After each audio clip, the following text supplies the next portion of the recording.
Hi everyone, welcome to study word classes. तो friend, आज हम लोग हिंदी के क्वेश्चन करने वाले हैं। ये पैडागोजी के हैं, ठीक है।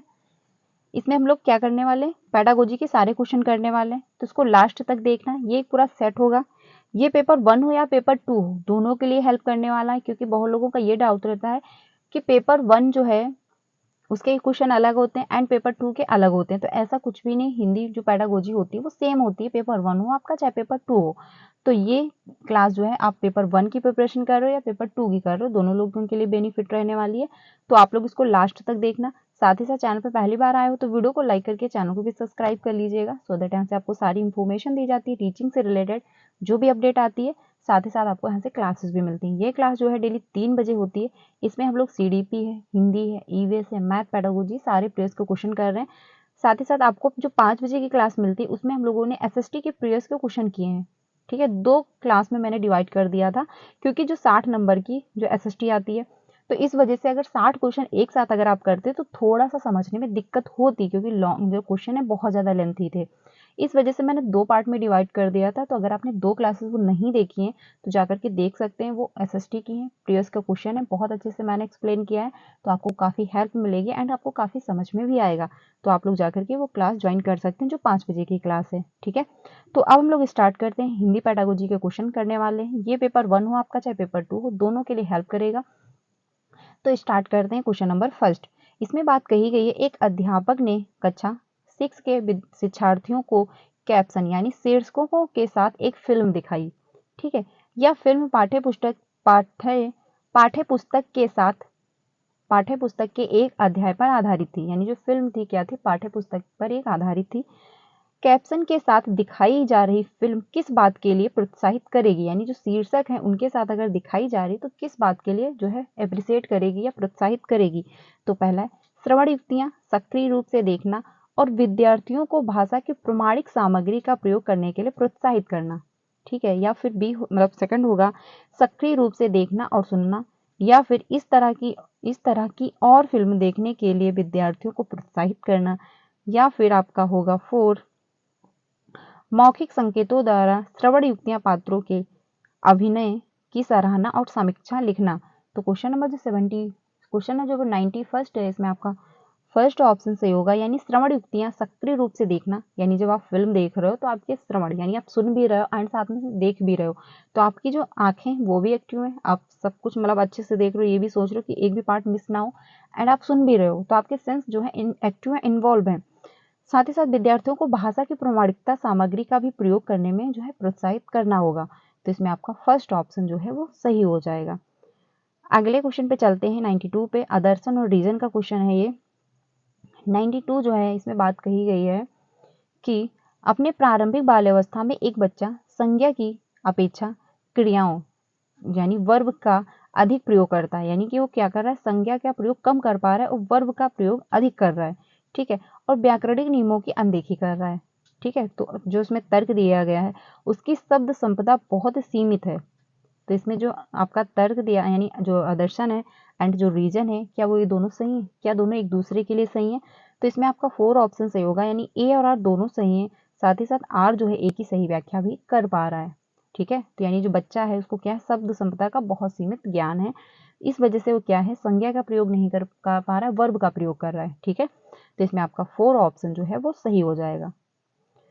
अगला क्वेश्चन है 93 है कि एक बालिका अपनी कक्षा का अनुभव माँ के साथ साझा करती है। यानी जो बालिका है वो कक्षा में जो एक्टिविटी हुई है वो अपनी माँ के साथ अनुभव जो लेके आई है वो साझा कर रही है, और कहती है कि कभी कभी हम अपनी आंखें बंद करते हैं और हमें अध्यापिका अपने बस्ते में से कोई भी वस्तु निकालने के लिए कहती है। यानी जो टीचर है वो कोई भी एक वस्तु निकालने के लिए कहती है, फिर हमें उस वस्तु के बारे में बताना होता है। यह दिखाने या सीखने का बहुत जो है अच्छा तरीका है। बच्चे की यह टिप्पणी अधिगम के बारे में बच्चे की प्राथमिकता की ओर संकेत करती है। उसकी प्राथमिकता की पहचान कीजिए। तो क्वेश्चन नंबर जो 93 है, इसमें आपके जो ऑप्शन दिए गए हैं, पहला ऑप्शन है 93 का कि जब मैं कुछ मतलब करती हूँ तो भाषा प्रयोग अच्छी तरह से याद कर लेती हूँ, बच्चे का ये कहने का मतलब है। या फिर मैं जब सुनती हूँ तो भाषा प्रयोग अच्छी तरीके से याद कर लेती हूँ, यानी अच्छी तरीके से क्या है, भाषा का प्रयोग जो है याद कर लेती हूँ। या फिर जब मैं देखकर नकल करती हूँ तो भाषा प्रयोग अच्छी तरह से जो है याद कर लेती हूँ, या फिर जब मैं देखती हूँ तो भाषा प्रयोग अच्छी तरीके से याद कर लेती हूँ। तो इसमें जो है आपका ऑप्शन होगा फर्स्ट, यानी जब मैं कुछ करती हूँ, यानी कि जब बच्चा कुछ एक्टिविटी कर रहा है, जब उसमें इन्वॉल्व है वो, तो क्या है भाषा प्रयोग अच्छी तरीके से वो याद कर लेगा। यानी कि जब बच्चा उसमें इन्वॉल्व है, जब वो एक्टिविटी कर रहा है तो अच्छे से सीख लेगा और अच्छे से प्रयोग भी कर पाएगा। लेकिन जब बच्चा सुन रहा है तो बच्चा सिर्फ निष्क्रिय रूप से रहा होता है, वो उसमें ये जरूरी नहीं कि जितना वो सुन लेगा वो सब कुछ कैच कर लेगा, सब कुछ याद कर लेगा, ऐसा तो नहीं है। साथ ही साथ जो नकल करके आप नकल करके सेम वैसा कॉपी नहीं कर सकते, ठीक है, तो ये भी आपका गलत हो जाएगा। जब आप देखेंगे तो देख करके सब कुछ आप नहीं सीख सकते, लेकिन जब आप उसमें इन्वॉल्व होंगे, मूवी भी तो आप देखते हैं तो क्या सब कुछ सीख लेते हैं, हर लाइन या हर टाइटल आपको पता चल जाता है, ऐसा तो नहीं होता है। लेकिन जब आप उस एक्टिविटी करेंगे, जब आप उसमें इन्वॉल्व होंगे, प्ले ग्रुप हुआ, कोई एक्टिविटी हुई, जब आप वो कर रहे हैं तो आप अच्छे से सीखेंगे, आप सुनेंगे, समझेंगे एंड करेंगे भी। तो इसमें आपका फर्स्ट ऑप्शन सही हो जाएगा, बच्ची जो है वो कर रही है, करके अच्छे से वो भाषा का प्रयोग कर पा रही है, तो इसमें आपका फर्स्ट ऑप्शन जो है वो सही हो जाएगा। अगला है क्वेश्चन 94। 94 में बात कही गई है शिक्षा मतलब शिक्षार्थी क्या करती है, उस उदाहरण को पढ़ें और उदाहरण से मेल खाती हुई जो है युक्ति का चयन कीजिए।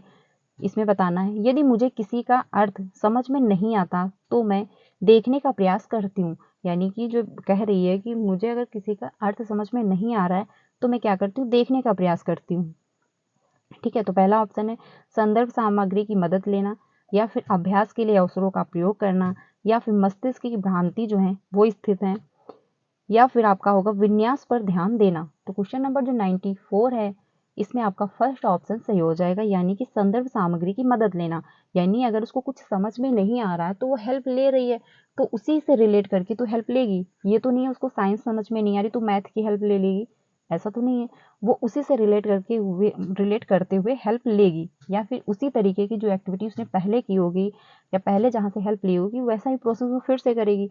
तो इसमें आपका फर्स्ट ऑप्शन सही होगा, यानी संदर्भ सामग्री की वो मदद लेगी। ठीक है, तो इसमें आपका फर्स्ट ऑप्शन जो है वो सही हो जाएगा। अगला है 95।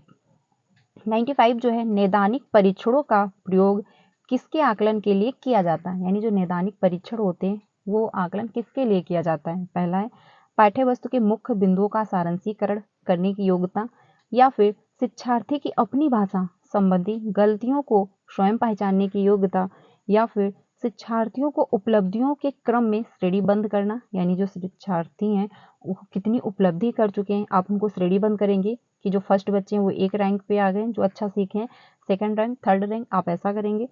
या फिर शिक्षार्थी की भाषा की मजबूत और कमजोर बिंदु।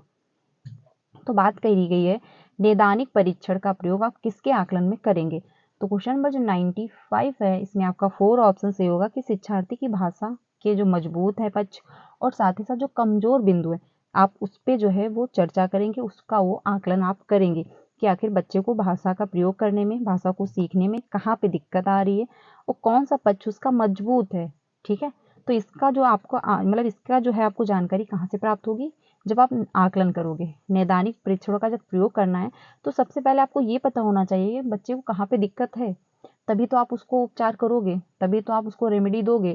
ठीक है, तो सबसे पहले आप रीजन जानेंगे कि आखिर बच्चे को समस्या कहाँ है, किस बारे में समस्या है, कैसे समस्या आ रही है, ठीक है, उसमें कैसे सुधार किया जा सकता है, उसके बाद आप उसकी हेल्प करेंगे। तो इसमें आपका 4 ऑप्शन सही हो जाएगा, एटलीस्ट आपको पता तो चले आखिर रीजन क्या है, तभी तो आप उसकी समस्या सॉल्व कर पाएंगे। तो इसमें आपका 4 ऑप्शन सही हो जाएगा। अगला है 96। 96 जो है निपुणता परीक्षण सदैव किसका आकलन करते हैं, यानी जो निपुणता परीक्षण होता है वो सदैव किसका आकलन करते हैं। तो क्वेश्चन नंबर जो 96 है इसमें आपका फर्स्ट ही ऑप्शन होगा भाषा का वह स्तर जहां तक विद्यार्थियों की पहुंच बन गई हो। यानी कि निपुणता जो होती है आप ऐसे आकलन करेंगे कि बच्चा कहाँ तक उस क्षेत्र में निपुण हो पाया है, कहाँ तक बच्चे की पहुंच बन गई। यानी कि मान लीजिए मैथ, अगर आप मैथ के टीचर हैं तो आप ये देखेंगे कि बच्चा मैथ में कितना जो है अच्छा हो पाया है, कितना वो सज्ज हो पाया है, कितना वो निपुण हो पाया है मैथ में, अच्छे से कर ले रहा है, अपने रियल लाइफ में भी प्रयोग कर पा रहा है, ये तो नहीं वो रट के बैठा हुआ है। तो ये सब आप देखेंगे आकलन के माध्यम से। ठीक है, विद्यार्थियों को पढ़ाई गई भाषा, या फिर बहुसंवेदी अधिगम अनुभव, या फिर दैनिक वार्तालाप, तो ये आपके ऑप्शन नहीं होंगे। ऑप्शन आपका फर्स्ट ऑप्शन सही होगा कि आप जो निपुणता परीक्षण करेंगे, ठीक है, सदैव किसका आकलन करता है कि बच्चा जो है मतलब बच्चा जो है भाषा का वह स्तर जहाँ तक विद्यार्थियों की पहुंच बन पाई, यानी विद्यार्थियों ने जहाँ तक सीख लिया है, आप उसका आकलन करेंगे कि बच्चे की आखिर कितनी निपुणता हुई है। तो इसमें आपका फर्स्ट ऑप्शन सही होगा। यानी कि हमको बच्चों को क्या सिखाना है, पेपर पेंसिल टेस्ट के लिए नहीं सिखाना है कि वो सिर्फ परीक्षा क्वालिफाई कर ले, बल्कि हमको ऐसे सिखाना है कि वो रियल लाइफ में अपना प्रयोग कर ले। अगर वो पढ़े तो अपनी मतलब अपनी जीविका चलाने में उसका प्रयोग कर पाए। ठीक है, तो इसमें आपका फर्स्ट ऑप्शन सही हो जाएगा। अगला है क्वेश्चन 97। 97 में बात कही गई है, एक अध्यापिका ने विद्यार्थियों को समूह में विभाजित किया, ठीक है, और हाथियों पर कहानी पढ़ने से पहले उनके बारे में आयोजित प्रश्नोत्तर में भाग लेने के लिए कहा। यह एक यहाँ पर अध्यापक का क्या मानवत्व है, मानी यहाँ पर अध्यापक का क्या मतलब है। आखिर वो क्या कर रही है कि मतलब अध्यापक ने विद्यार्थियों को समूह में विभाजित कर दिया, ठीक है, समूह में उन्होंने बांट दिया। फिर क्या कर रही है, हाथियों पर कहानी पढ़ने से पहले, ठीक है, उनके बारे में जो है आयोजित प्रश्नोत्तर में भाग लेने के लिए कह रही है कि जो हाथी हैं उनसे रिलेटेड जो क्वेश्चन है उसमें आप पार्टिसिपेट करिए, यानी उनके बारे में आप बताइए। तो ऐसा जो कर रही है अध्यापिका, उसका उद्देश्य क्या है। तो पहला टॉपिक के प्रति जो है रुचि पैदा करना, या फिर सहपाठी पृष्ठपोषण, या फिर पाठ्य वस्तु की समीक्षा लिखना, या फिर उनकी स्मृति का परीक्षण करना। तो क्वेश्चन नंबर जो 97 है इसमें आपका फर्स्ट ऑप्शन सही होगा, क्योंकि टॉपिक के प्रति क्या कर रही है टीचर, बच्चे में रुचि पैदा कर रही है। मान लीजिए हो सकता है उसको कहानी हाथी की जो है उसमें इंटरेस्ट ना आए, लेकिन वो पहले ही क्या कर रही है, उसी से रिलेटेड क्वेश्चन पूछ रही हैं, तो बच्चा एक्टिव होगा। वो हर बच्चे में क्या होगा कि हम भी क्वेश्चन का आंसर दे, हम भी क्वेश्चन का आंसर दे, तो इससे बच्चा एक्टिव होगा और वो इंटरेस्ट लेगा। फिर जब आप कहानी पढ़ाओगे या फिर कहानी के बारे में बताओगे तो बच्चा अच्छे से वो सीखेगा, समझेगा एंड सुनेगा भी। तो क्या कर रही है टीचर, पहले उसी से रिलेट करके क्वेश्चन पूछ रही है। तो इससे ये पता चल रहा है कि बच्चा आखिर इंटरेस्ट ले रहा है कि नहीं ले रहा है। वो आखिर इंटरेस्ट ले रहा है तो उसको कितना समझ में आ रहा है, ठीक है, पहले से उसको कितना नॉलेज है इस बारे में। तो इसमें आपका फर्स्ट ऑप्शन जो है वो सही हो जाएगा। अगला है क्वेश्चन 97 के बाद 98 होगा। भाषा की कक्षा में एक विद्यार्थी जो है अवरोध पैदा कर रहा है, यानी भाषा की यानी लैंग्वेज की जो क्लास है उसमें एक विद्यार्थी जो है अवरोध पैदा कर रहा है। इस विद्यार्थी के साथ किस तरह का व्यवहार किया जाना चाहिए, यानी वो क्या कर रहा है, अवरोध कर रहा है, पैदा कर रहा है, तो उसमें कैसा उसके साथ व्यवहार करना चाहिए। तो पहला ऑप्शन है, बच्चों को समाधान खोजने के लिए कहना चाहिए, यानी आप बच्चे से कह देंगे कि आप इसका समाधान खोजें। या फिर उद्यमी विद्यार्थियों पर ध्यान देना, यानी जो विद्यार्थी जो निपुण हैं आप उन पर ही ध्यान देंगे, जो बच्चे थोड़ा पढ़ने में वीक हैं उन पर ध्यान ही नहीं देंगे, तो ऐसा कहना गलत होगा। समाधान खोजने के लिए अभिभावकों पर जो है निर्भर रहना चाहिए, यानी जो समाधान है अभिभावक खोजेंगे, तो ऐसा कहना गलत है, क्योंकि आप एक्टिविटी क्लासरूम में करा रहे हैं तो उसमें पेरेंट्स का कोई इन्वॉल्व नहीं है। ठीक है, 4 है, विद्यालय प्रशासन को इस विद्यार्थी के बारे में बताना, यानी आप विद्यालय प्रशासन को इस बारे में बता देंगे कि बच्चा जो है अवरोध पैदा कर रहा है, तो ये भी आपका ऑप्शन नहीं होगा। ऑप्शन आपका जो है फर्स्ट से होगा, बच्चों को समाधान खोजने के लिए कहना चाहिए कि आखिर इसका समाधान खोजो कि आखिर आपको दिक्कत क्यों आ रही है, आप जो इसमें इंटरेस्ट क्यों नहीं ले रहे हो, अवरोध क्यों पैदा कर रहे हो। ठीक है, तो ये इसमें आपका फर्स्ट ऑप्शन से होगा कि आप उसका समाधान खोजने के लिए कहेंगे, आप बच्चों से बात करेंगे, क्लासरूम में जो बच्चे होंगे आप उनसे डिस्कस करेंगे, आप कुछ अपनी एक समझ बनाएंगे। जो बच्चा इसमें इंटरेस्ट नहीं ले रहा है, साथ ही साथ दूसरे बच्चों को डिस्टर्ब कर रहा है, तो आप उससे भी बात करेंगे कि आखिर आपको क्या प्रॉब्लम है, क्यों नहीं समझ में आ रहा, आप इसमें क्यों नहीं इंटरेस्ट ले पा रहे हैं, तो आप इस पर बातचीत करेंगे। ठीक है, बच्चों को कहेंगे कि आप इसका समाधान ढूंढें, क्लासरूम में अपने फ्रेंड से बात करें। तो इसमें आपका जो है फर्स्ट ऑप्शन सी होगा, ये आपके ऑप्शन गलत हो जाएंगे। अगला है 99। 99 में बात कही गई है कि विद्यार्थी किसी विचार बिंदु पर मानस मंथन करते हैं, ठीक है, संयोजन करते हैं, प्रारूपण करते हैं, संपादन करते हैं और अंततः अपने कार्य की पुनरावृत्ति भी करते हैं। यानी कि जो विद्यार्थी हैं वो एक बिंदु पर यानी किसी बिंदु पर क्या कर रहे हैं, मानस मंथन, यानी वो तर्क वितर्क कर रहे हैं, अपने दिमाग में क्या उससे रिलेटेड तर्क वितर्क उनके में आ रहा है, यानी उनके निगेटिव पक्ष पॉजिटिव पक्ष वो देख रहे हैं। फिर संयोजन कर रहे हैं, फिर प्रारूपण यानी फिर उसको बनाने के लिए एक नियम बना रहे हैं, फिर उसका संपादन यानी फिर उसको जो है संपादित कर रहे हैं, यानी उसके बारे में लिख रहे हैं, और क्या कर रहे हैं, अंततः यानी पुनरावृत्त भी कर रहे हैं। यानी पुनरावृत्त का मतलब है कि वो फिर से रिपीट कर रहे हैं, देख रहे हैं कि कहीं पे मिस्टेक तो नहीं हुई है, पुनरावृत्त करके देखेंगे कि कहीं पे दिक्कत हो तो उसको आप फिर से सही करें। ठीक है, तो ये एक्टिविटी हो रही है, आखिर ये क्या है, यानी इस प्रक्रिया द्वारा कौन सा कौशल जो है वो प्रतिबंधित हो रहा है। तो पहला है पठन कौशल, वाचन कौशल या फिर लेखन कौशल या फिर श्रवण कौशल, यानी जो एक्टिविटी हुई है इससे कौन सा कौशल जो है वो विकसित हो पा रहा है। तो क्वेश्चन नंबर 99 का थर्ड ऑप्शन सही होगा लेखन कौशल, क्योंकि इसमें लेखन की ही बात हो रही है, यानी बच्चा मतलब मानस मंथन कर रहा है, उसके बाद संयोजन कर रहा है, फिर प्रारूपण लिख रहा होगा, फिर संपादन करेगा, फिर पुनरावृत्त भी करेगा, तो बच्चा लिख रहा है, लिखने का उसका जो है कौशल वो विकसित होगा, उसको समझ में आ रहा है कि पहले हमको मानस मंथन करना चाहिए, उस पर विचार करने चाहिए कि हमको कैसे कैसे इसका टाइटल बनाना है, कैसे लिखना है, फिर उसके बाद वो क्या कर रहा है प्रारूपण भी तैयार करेगा, मोटा मोटा विवरण भी बनाएगा कि हमको क्या क्या इसके अंतर्गत लिखना है। ठीक है, फिर संपादन कर रहा है, फिर पुनरावृत्त, तो इससे क्या है लेखन कौशल विकसित होगा। ठीक है, तो इसमें आपका थर्ड ऑप्शन सही हो जाएगा। 100 पे चलते हैं। आदर्शन और रीजन का क्वेश्चन है। आदर्शन और रीजन में बात कही गई है कि पठन और लेखन कौशल प्राथमिक स्तर पर जो है समालोचनात्मक चिंतन में मदद करते हैं, यानी जो पठन और लेखन कौशल होते हैं वो प्राथमिक स्तर पर समालोचनात्मक यानी क्रिटिकल थिंकिंग को विकसित करने में मदद करते हैं। तर्क जो दिया गया है समालोचनात्मक चिंतन पठन और लेखन का उपकौशल है, यानी जो चिंतन और पठन होता है वो क्या है लेखन का उपकौशल है। तो इसमें आपका जो है फर्स्ट तो सही बताया गया, लेकिन आपका जो है तर्क दिया गया वो आपका गलत है। ठीक है, क्योंकि इसमें बात कह दी गई समालोचनात्मक चिंतन जो होता है पठन और लेखन के उपकौशल है, तो ये आपका कहना गलत होगा। लेकिन आपका जो फर्स्ट है यानी आदर्शन जो है वो बिल्कुल सही है, क्योंकि पठन और लेखन कौशल जो होते हैं प्राथमिक स्तर पर समालोचनात्मक चिंतन में मदद करते हैं, यानी बच्चे जो पढ़ रहे हैं और लिख रहे हैं तो क्या होता है चिंतन जो है समालोचनात्मक चिंतन में मदद कर रहे होते हैं। तो इसमें आपका 4 ऑप्शन सही होगा, यानी ए तो सही है बट आर आपका जो है वो गलत हो जाएगा। ठीक है, तो इसमें आपका 4 ऑप्शन सही होगा। अगले क्वेश्चन पे चलते हैं। अगला है भाषाई कौशल सीखने का सर्वाधिक उपयुक्त तरीका है, यानी भाषाई जो कौशल होते हैं लैंग्वेज के जो कौशल हैं उसको सीखने का सर्वाधिक अच्छा तरीका कौन सा है। तो पहला है चुनौतीपूर्ण और यांत्रिक भाषा ड्रिलों की मदद से, या फिर एक समय पर ही एक कौशल पर ध्यान केंद्रित करें, या फिर समावेशित युक्तियों के माध्यम से, या फिर केवल लिखित परीक्षा और प्रदत्त कार्यों द्वारा। तो इसमें आपका जो है ऑप्शन सही होगा थर्ड, यानी समावेशित युक्तियों के माध्यम से। जो भाषाई कौशल का सर्वाधिक उपयुक्त तरीका होगा आपका समावेशित युक्तियों के माध्यम से ही होगा, यानी आप जो है कौशल जो सीखने के वो सभी को एक साथ इंक्लूड करोगे। ठीक है, तो इसमें आपका थर्ड ऑप्शन सही हो जाएगा। अगला है क्वेश्चन, विद्यार्थियों ने वर्णनात्मक कौशलों का प्रयोग करना सीखा, यानी जो विद्यार्थी हैं वो वर्णनात्मक कौशल सीख चुके हैं या नहीं, इस बात का जो आकलन करने के लिए अध्यापक को विद्यार्थियों को क्या करने के लिए कहना चाहिए, यानी कि जो वर्णन कौशल है बच्चे सीख पाए हैं या नहीं सीख पाए हैं इसको पता लगाने के लिए अध्यापक को क्या करना होगा। तो इसमें जो ऑप्शन दिए गए उसमें कौन सा सही होगा।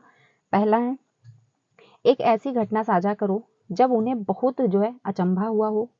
ठीक है, या फिर पाठ्य वस्तु में आए क्रिया और विश्लेषण शब्दों पर जो है गोल घेरा लगाओ, या फिर वर्णन करने वाले शब्दों के प्रयोग में हुई गलतियों को सही करो, या फिर कहानी पढ़ो और बोध आधारित प्रश्नों के उत्तर दो, यानी बोध आधारित यानी अपनी समझ पर आधारित जो है प्रश्नों के उत्तर देना है। तो इसमें आपका जो सही होगा आंसर फर्स्ट सही होगा, यानी ऐसी घटना साझा करो जब उन्हें क्या हो बहुत अचंभा हुआ हो, तो वो क्या करेंगे अपना वर्णनात्मक कौशल उनका विकसित हुआ है कि नहीं हुआ है आप अच्छे से समझ जाओगे। अगर उन्हें अचंभा हुआ होगा तो खुद से एक्सप्लेन करेंगे कि हाँ वहाँ पे मुझे ऐसे डर लगा था, वहाँ पे ये एक्टिविटी हुई थी, वहाँ पे ये घटना घटी थी, तो मुझे ऐसा फील हुआ था। तो बच्चे क्या कर रहे हैं वर्णन कर रहे हैं, वो अपना एक्सप्लेन कर पा रहे हैं। तो आपको इस मतलब ऑप्शन से पता चल जाएगा, इसमें आपका फर्स्ट ऑप्शन सही हो जाएगा। अगले क्वेश्चन पे चलते हैं। अगला है 103 कक्षा 7th की अध्यापिका निर्धारित पाठ्य पुस्तकों के अलावा अन्य पुस्तकों के पठन को जो है सुलभ कर रही है। ठीक है, वह किस प्रकार की जो पठन को समुन्नत कर रही है, यानी जो सुलभ बना रही है तो वो किस पाठ को अच्छा कर रही है। तो है गहन पठन, या फिर साझा पठन, या विस्तृत पठन, या फिर निर्देशित पठन। तो बात हुई है पाठ्य पुस्तक के अलावा अन्य पुस्तकों को भी वो उसी में इंक्लूड कर रही है, यानी जो है सुलभ बना रही है। तो इसमें आपका ऑप्शन जो सही होगा थर्ड, यानी कि विस्तृत पठन कर रही हैं, वो और भी चीजों को उसमें इंक्लूड कर रही हैं, तो क्या होगा विस्तृत पठन आपका हो जाएगा। ठीक है, अगले क्वेश्चन पे चलते हैं 104 पे। प्रधान अध्यापिका ने भाषा अध्यापक को एक सत्र के लिए पाठ्य पुस्तकों तथा अन्य संसाधनों का चयन करने के लिए कहा। इसका चयन करते समय निम्नलिखित में से एक प्रासंगिक नहीं है, यानी कि कौन सा एक ऑप्शन जो है वो सही नहीं है। तो क्वेश्चन नंबर जो 4 है, पहला ऑप्शन है पुस्तकों और संसाधनों की अनुकूलता, या फिर बच्चों की अधिगम आवश्यकताओं और उन्हें आने वाली भाषाएं, या फिर विद्यार्थियों का स्तर, या फिर सामग्री की अवधारणात्मक जटिलता और गहनता। तो इसमें आपका 4 ऑप्शन सही होगा, सामग्री की अवधारणात्मक जटिलता और गहनता। ये जो है ऑप्शन आपका नहीं होगा, यानी ये ऑप्शन आपका प्रासंगिक नहीं है। ठीक है, क्योंकि बात कही गई है इसमें प्रधान अध्यापिका ने भाषा अध्यापक को नए सत्र के लिए पाठ्य पुस्तकों तथा अन्य संसाधनों का चयन करने के लिए कह रही है, यानी जो नया सत्र यानी जो न्यू सेक्शन स्टार्ट होता है तो उसमें उसके लिए क्या करी, पाठ्य पुस्तक और संसाधनों को चयन करने के लिए कह रही है। तो इसमें बाकी तो ऑप्शन सही है, क्योंकि आप विद्यालय का स्तर भी देखेंगे, आखिर कौन सा विद्यालय है। ठीक है, पुस्तकों एवं संसाधनों की अनुकूलता भी देखेंगे। लेकिन जो है आपका 4 ऑप्शन सामग्री की अवधारणात्मक जटिलता और गहनता, ये आपका कोई पॉइंट नहीं बनता है। तो आपका इसमें क्योंकि निगेटिव पूछा है तो निगेटिव का निगेटिव सही हो जाएगा, यानी कि 4 ऑप्शन आपका सही हो जाएगा। अगले क्वेश्चन पे चलते हैं। अगला है क्वेश्चन, अध्यापक ने शिक्षार्थियों द्वारा भाषा सामग्री के प्रयोग का निरीक्षण करने के लिए मानदंड निर्धारित किए। सामग्री के प्रयोग का निरीक्षण करने के लिए कौन सा मानदंड सर्वाधिक रूप से महत्वपूर्ण और सहायक होगा। यानी कि अध्यापक ने क्या किया है, शिक्षार्थियों को भाषा सामग्री के प्रयोग और साथ ही साथ निरीक्षण करने के लिए मानदंड जो है निर्धारित कर दिए हैं। ठीक है, तो जो कौन कौन से मानदंड हैं जो सर्वाधिक रूप से महत्वपूर्ण और सहायक हैं। तो पहला है सामग्री की उपलब्धता, तैयारी और अभ्यास, या फिर उपयोग, दोहराव और अभिव्यक्ति, या फिर अवलोकन, पृष्ठपोषण, सत्र और लिखित रिपोर्ट, या फिर चेकलिस्ट, या पूर्वानुमान, या फिर अधिगम प्रतिफल। तो इसमें आपका थर्ड ऑप्शन सही होगा, यानी कि क्या है, जो महत्वपूर्ण सहायक हैं आप अवलोकन करोगे, यानी आप ऑब्जर्व करोगे, देखोगे क्या इसके नेगेटिव पक्ष हैं, क्या पॉजिटिव पक्ष हैं, कौन सी चीज़ कैसे हो रही है। ठीक है, साथ ही साथ प्रश्न पोषण सत्र भी लिखोगे, साथ ही साथ लिखित रिपोर्ट भी होनी चाहिए। तो इसमें आपका जो है मानदंड सर्वाधिक जो है सहायक होगा, आपका थर्ड ऑप्शन होगा। ठीक है, तो इसमें आपका थर्ड ऑप्शन जो है वो सही हो जाएगा। देखिए बाकी जो आगे के और क्वेश्चन है, ये पैराग्राफ दिया हुआ है, यानी आप में क्या होता है कि 15 नंबर की पेडागोजी आती है एंड 15 नंबर की पैसेज आता है, जिसमें आपका पोएम होता है एंड आपका पैसेज होता है। ठीक है, तो अगर आपको पैसेज भी सॉल्व करने हैं तो आप लोग कमेंट में बताना, मैं पैसेज भी आप लोगों को सॉल्व करा दूंगी। लेकिन पैसेज को कैसे सॉल्व करेंगे, कम टाइम में कैसे इसमें टाइम आप अपना मैनेज करेंगे और कैसे इसी से टाइम अपना बचाएंगे, इसकी मैंने वीडियो बनाई थी, जैसे मैंने सॉल्व किया था एग्जाम के दौरान, क्योंकि मेरा टाइम यहीं से बचा हुआ था और मैंने अच्छे से सॉल्व किया, पैसेज में मेरे पूरे के पूरे नंबर भी आए हुए थे। तो इस वजह से मैंने वैसे ही इस वीडियो में एक्सप्लेन किया है। आई होप आपने देखी होगी, अगर आपने नहीं देखी तो यही मेरे चैनल पे मिल जाएगी, जाकर के देख सकते हैं। आपको बहुत अच्छे से एक्सप्लेन किया, आपको बहुत अच्छे से समझ में आएगा। अगर आप लोग चाहते हैं, ठीक है, तो वो वीडियो देख लेना, आपको बहुत मदद मिलेगी। तो आज के लिए इतना ही। अगर आप लोग चाहते हैं कि मैं पैसेज भी साथ में सॉल्व करवाऊँ तो आप लोग कमेंट में अपनी राय जरूर देना, तो मैं साथ में आपको पैसेज भी सॉल्व कराऊंगी। इससे क्या होगा कि आपके पैसेज भी जो है उसकी भी प्रैक्टिस साथ में हो जाएगी। यानी कि सीटेट का यानी जो हिंदी पेडागोजी होता है उसका पूरा सेक्शन आपको एक साथ देखने को मिलेगा। यानी जो पूरा इसका सेट है कि 15 नंबर की पेडागोजी होती है, 15 नंबर का आपका पैसेज आता है जिसमें पोएम होता है और आपका पैसेज है, तो एक साथ आप जब सॉल्व करना अगर चाहते हो तो आप लोग कमेंट में बताइएगा, मैं आपको पैसेज भी साथ में सॉल्व करवा दूंगी। ठीक है, तो 15 आपने कितने सही किए वो आप लोग कमेंट में बताना, कितना आपका स्कोर बन पा रहा है।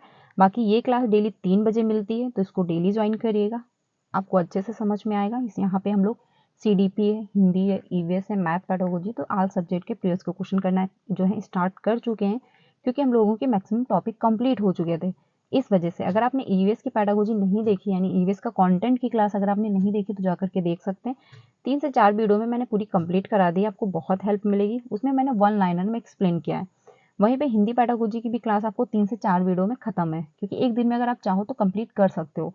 ठीक है, तो वो आप लोग क्लास देख लीजिएगा, क्योंकि जब आपका कंटेंट मजबूत होगा तब आपको समझ में आएगा। जैसे कौशल है सीखने के, तो सुबो बाली हैं, एक दूसरे से रिलेट करते हैं कि नहीं करते हैं, तो वो सब कुछ मैंने उस वीडियो में एक्सप्लेन किया है कंटेंट वाले में, तो आप लोग जाकर के इसको देख सकते हैं।